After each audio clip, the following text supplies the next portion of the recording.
They say he came from Germany back in 1838. He was a healer then with a book of spells, a milliner by trade. They called him their Hexen doctor, people trembled when he passed. Then he got converted by a preacher man named Nast. Oh, his name was Dr. Keil, he was God's own blue-eyed child, and the Bible was the only book he knew.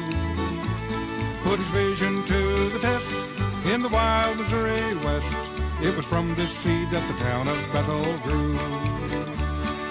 After his conversion, he began to preach the word. What he preached was a better way to live in God's good world.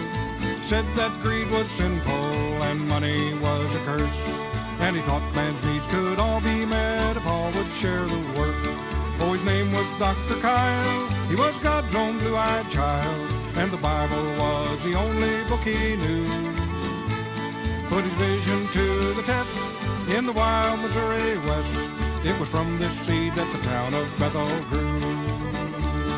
He came to Shelby County back in 1844 with a band of faithful followers who took him at his word. They built the town of Bethel and they settled down to stay. Each worked for the other's good instead of just for pay. Oh, his name was Dr. Keil, he was God's own blue-eyed child, and the Bible was the only book he knew. He put his vision to the test in the wild Missouri West. It was from this seed that the town of Bethel grew. Along about 1855, Keil decided to move on and to take his bold experiment to the state of Oregon. He had a son named Willie who he said could lead the way, and he set the time for leaving for the 23rd of May. Well, just 4 days before they left, poor Willie down and died.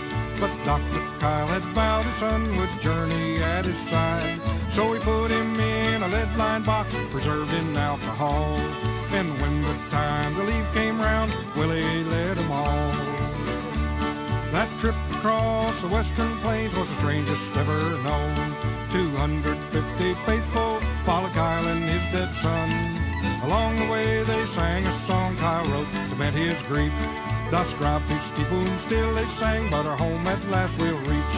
Oh, his name was Dr. Keil, he was God's own blue-eyed child, and the Bible was the only book he knew. Put his vision to the test in the wild Missouri West. It was from this seed that the town of Bethel grew. Well, it's been 100 years or so since Dr. Keil's been dead. Not too many people now remember what he said. But even though no followers are left to carry on, his name still lives in Bethel and Aurora, Oregon. Oh, his name was Dr. Keil, he was God's own blue-eyed child, and the Bible was the only book he knew.